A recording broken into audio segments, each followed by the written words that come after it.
problem with becoming good at trying to solve intellectual puzzles on the path of spirituality is giving more and more fuel, giving more and more support to your ego.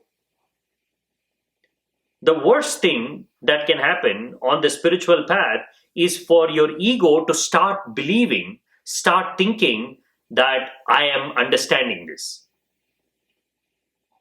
What does it do? When it assumes that it understands, it does not search as forcefully as it would in moments of ignorance, in moments of innocence, in moments of not knowing. This false knowing becomes an obstacle. It is not that you have not learned something. If you spend enough time exploring the scriptures, interacting with teachers, getting your questions answered, some things will get clarified. But that should not be mistaken for increase in knowledge. If the objective is to increase your knowledge, then you don't need an enlightened teacher. You don't need a Zen master. You don't need Dogen. You can just read any book. It increases your knowledge. Accumulation of knowledge is something natural to our way of life. And to feel connected to that knowledge, to feel that you have done something that has helped you to acquire this additional knowledge, and the ego taking credit for it, is a very common way of passing through learning something. But on the spiritual path, all these are obstacles. That's why, more than anything else, the work of a teacher is not to teach, but to help you unlearn. There is a pattern that is set in your mind about what learning is, what knowledge is, what accumulation of information is. Unless that vessel of ego is being filled, it is hard to convince you that you are actually making progress on the path.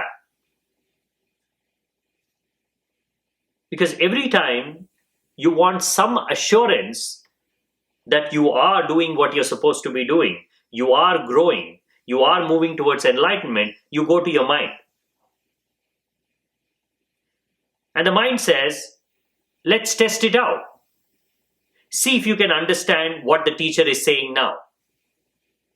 And if there are 10 students, if the teacher is saying something that is very confusing, 9 are unable to understand. If you are able to understand, your ego wakes up. Yes, you are very different from when you started. It has been a year, but you're already much better, much different, so much more knowledgeable. You're just there. Few more steps. Or probably you're already there and you don't know it. This is not the self. This is just the ego. It's only when your realization is just intellectual that you have doubts in mind. Real experience clears out all the doubts. There cannot be any doubt. How can there be doubt and still there be enlightenment? But if it's intellectual realization, there will always be a doubt. You can never fully settle with that realization. Something can make you doubt your realization. Something can make you doubt your experience. When experience is existential, there is no question of doubting. When it is intellectual, doubt is bound to arise sooner or later. It does not take much to create doubt. You just have to go to someone whom you regard as a teacher, and him dismissing you is more than enough. I thought I had reached. And why did the master say that I have not understood? Everybody around me says that I have understood. I can answer all the questions. I know all the sutras. I know exactly how to untie all the knots of these koans. And yet, why is he saying that I haven't realized? Because realization is not intellectual. This is a fundamental difference between a seeker of truth and seeker of knowledge. If you are seeking knowledge, it is very easy to find something that appeals to you and settle with it. But if you're seeking for truth, no matter how profound a knowledge you find, you are still hungry and thirsty for realization. The deeper the knowledge, the more the longing, the more the gap. Because intellectual understanding only shows that experiential understanding has not yet happened. It's because a student lives in the world of intellectual understanding. His entire life is about asking questions and getting answers in the intellectual realm. It is very easy for him to not even think about an existential realization that can completely remove his doubts. On the path of Zen, you don't accumulate knowledge. You don't become intelligent. You don't become spiritually adept. You become more and more empty, hollow, childlike. Finally, you get to that point of absolute innocence and total ignorance. There is only one thing I know. I know nothing. Everything I know is a play of words and ideas.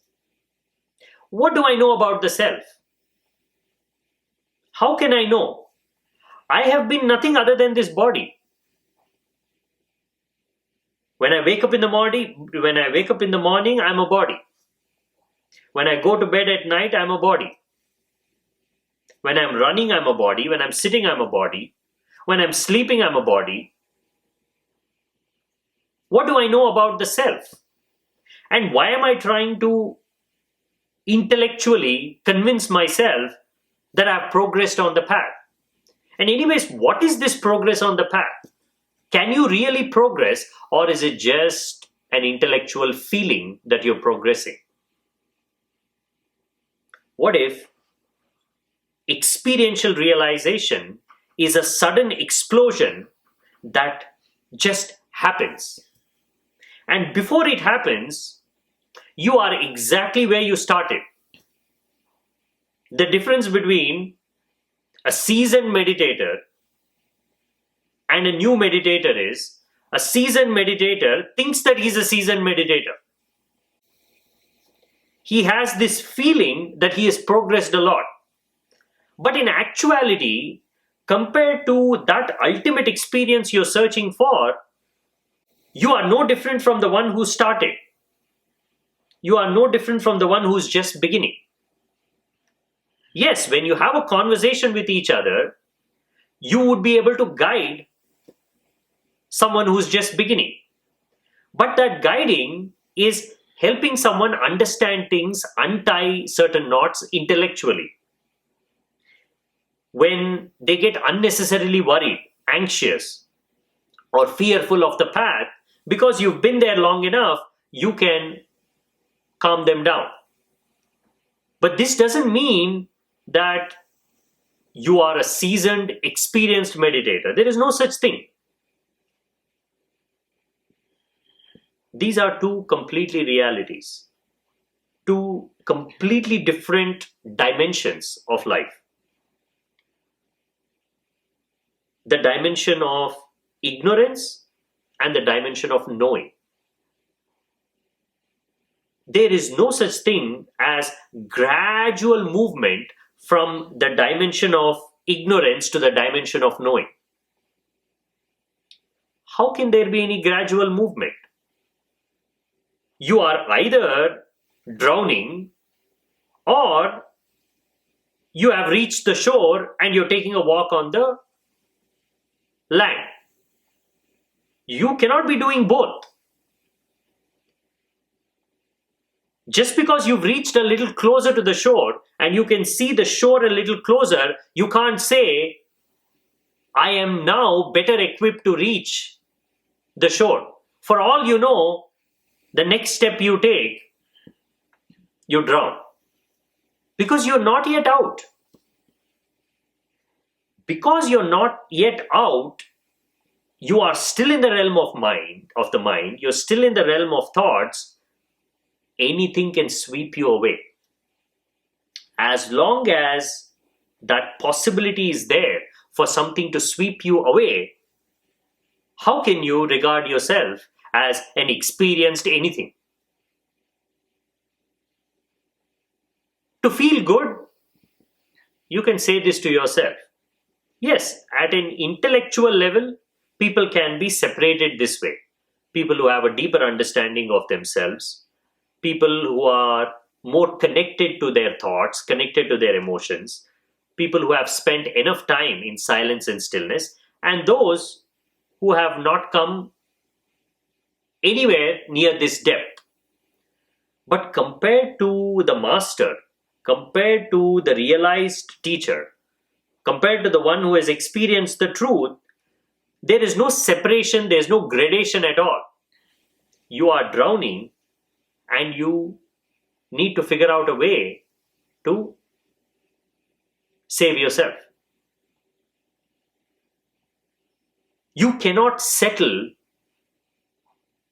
telling yourself that I have progressed this much. It's only a matter of time before I get there. But you won't get there if you don't do something. If you decide not to practice, if you decide not to go deeper, if you start accepting this additional knowledge as something that has been added to you, and you start creating your life, your understanding around it, then very easily you can stop searching. No other thing has blocked an individual's path more than this. An individual confusing intellectual realization for experiential realization. That is why there are so many teachers. There are innumerable meditation teachers who talk about enlightenment, who claim that they've enlightened, but they don't even know that enlightenment is an absolute physical experience. It is not an emotional experience. It is not an intellectual experience. It is not an experience that you can sit and watch. It is not something that can happen to you. Enlightenment is a completely different experience. It is a moment when you are gone, without a trace.